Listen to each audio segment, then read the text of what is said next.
Day 74 po mga kapaps at tayo po ay magbabatching ng ating slab.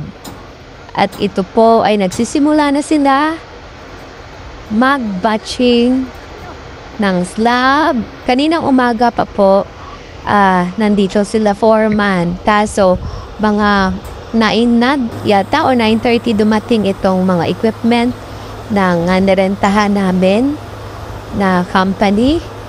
At yan, nag-start na sila na mag-slab.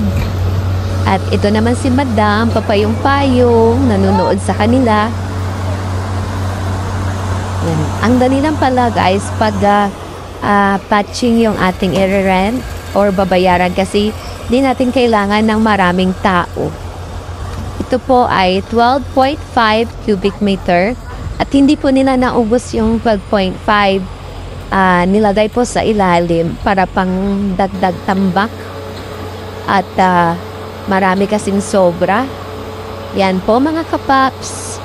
Day 74. Tayo ay nag-slab. Yan. Pwede na tayong tumambay dito sa itaas. Pero wala pang hagdan na. Original hagdan. Temporary pa lang yung ginawa dito sa gilid. Bye!